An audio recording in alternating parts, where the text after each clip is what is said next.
Reka mbasuhuze kandi nongere mbahe ikaze nshuti bakunzi bacu mudukurikira ku Ibendera TV. Nizere ko aho muri hose mumerewe neza, ariko niba hari nabo bitari kugenda neza ni ukwihangana. Turababwira ko muri Korea y'Epfo polisi yatangiye gukora iperereza kuri perezida ukekwaho kwigomeka ku butegetsi. Turababwira kandi ko mu gihugu cy'Ubuhinde hazamuwe satelite zigiye kuzimya izuba.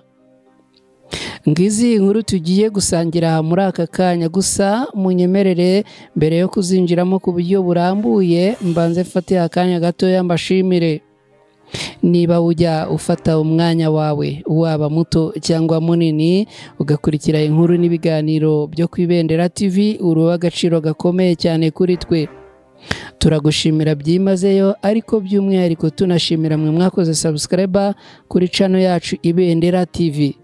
Mwarakoze cyane guhitamo twebwe, ariko turanibutsa mwe mutarakora subscribe kuri channel yacu Ibendera TV kuyikora kugira ngo mureke gukomeza gucikanwa n'inkuru tubagezaho hano ku Ibendera TV umunsi ku munsi.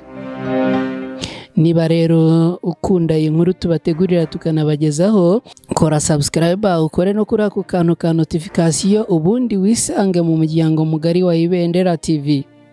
Mu gusoza turaza kubaha nimero mushobora kunyuraho niba mwifuza gutambutsa igitekerezo cyanyu ku Ibendera TV. Nitwa na Kreti Ntirushwa, aha ni ku Ibendera TV. Ikaze.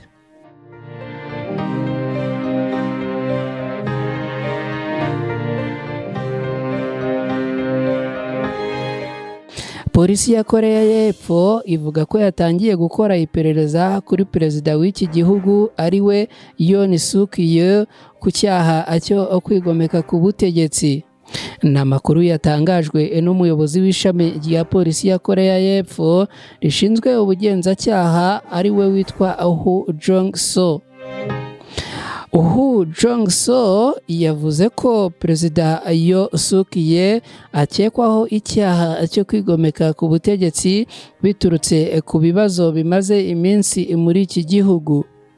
Ibibazo bya politiki Korea y'Epfo irimo byatangiye ku wa kabiri tariki 3 Ukuboza muri uyu mwaka wa 2024, ubwo mu buryo butunguranye perezida yatangarizaga kuri televiziyo ko igihugu cye yagishyize mu bihe bidasanzwe.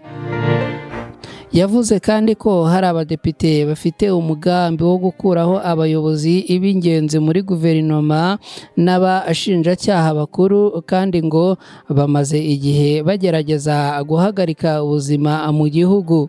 Yavuze ko bakorana na Korea ya Ruguru.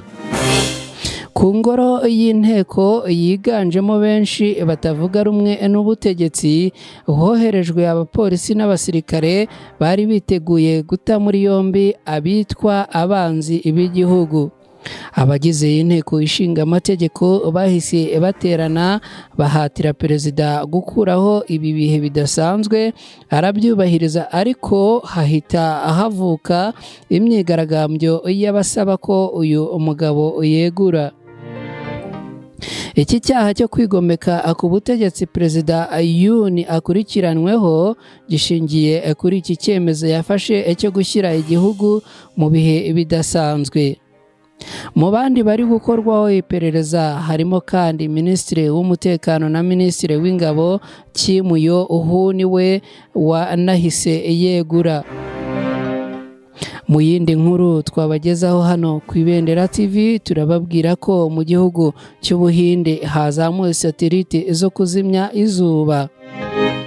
Kuri uyu wa kane, satelite ebyiri zo mu Burayi zazamuwe mu isanzure mu rugendo rwihariye rwo gukora ubwira kabiri kuzimya izuba hifashishijwe ikoranabuhanga rihambaye.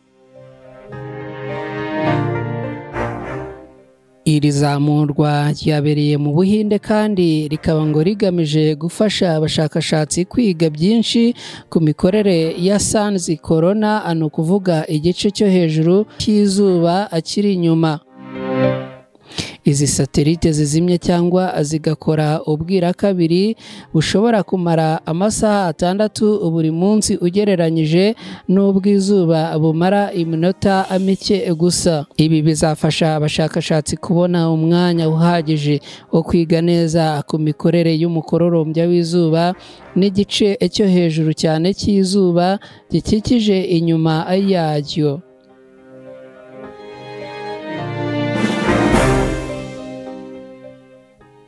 Ni igice kiba gishyushye cyane ikagira ubushyuhe bwinshi kurusha ubuso bw'izuba kandi ngo kiboneka neza mu gihe izuba ryakoze ubwira kabiri.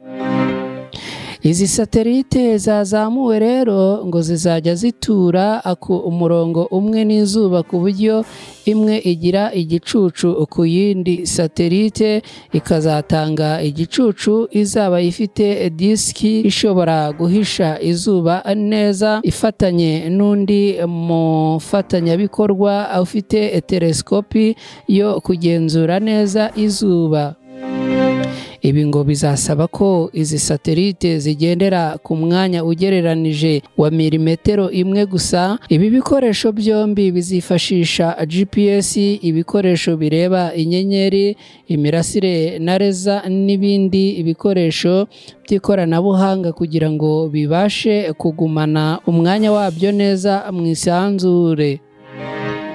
Buri satelite ifite uburebure bwa metero 1.5 gusa ariko ifite ubushobozi buhambaye bwo gukora neza. Abashakashatsi bifuza gukoresha aya mahirwe yo kuzima kw'izuba k'ubukorano kugira ngo bige neza ku ngufu zikomeye ziva ku izuba zishobora gutuma habaho ibibazo ku isi harimo kwangirika kw'ibikoresho by'itumanaho n'imiyoboro y'amashanyarazi. Izi ngufu nanone kandi ngo zishobora gutuma habaho urumuri rw'umwihariko rw'amabara mu kirere ruzwi nka aurora. Iyi gahunda yitwa Proba Free yatanzweho miliyoni 210 z'amadolari izamara imyaka 2 ikora. Buri munsi izuba rizajya rigira umwijima umara amasaha 6 ku birometero 60,000 uvuye ku isi. Ibisubizo bya mbere byitezwe kuzaboneka muri Werurwe umwaka utaha 2025 nyuma yo gusuzuma ibikoresho byose. Nyuma kandi yo gusoza akazi kazo, izi satelite zizajya zigenda zimanuka buhoro buhoro kugeza zitwitswe n'ikirere zigashya burundu mu gihe cy'imyaka 5. Tuganye ku musozo w'izi nkuru twabagezagaho. Turabashimira cyane mwe mubana natwe umunsi ku munsi mu nkuru n'ibiganiro bitandukanye. Turabasaba inkunga yo gukora subscribe kuri channel yacu Ibendera TV, hanyuma ariko mukanadufasha gusangiza izi nkuru inshuti zanyu zitandukanye, tukageza amakuru kuri bose mu byiciro byose. Niba ushaka gutanga igitekerezo cyawe ku Ibendera TV ushobora kunyura kuri nimero ya telefone ikurikira n'akamenyetso ko guteranya 250 79 17 00 822. Iyi nimero yakira ubutumwa butandukanye ubundi tukaguhamagarira mu gihe bibaye ngombwa. Ndabashimiye cyane. Niba wari uri kumwe natwe uri w'agaciro gakomeye. Ndagushimiye rero, hanyuma inkuru ku Ibendera TV nakagaruka. Mugira amahoro n'amahirwe, Imana yibarinde.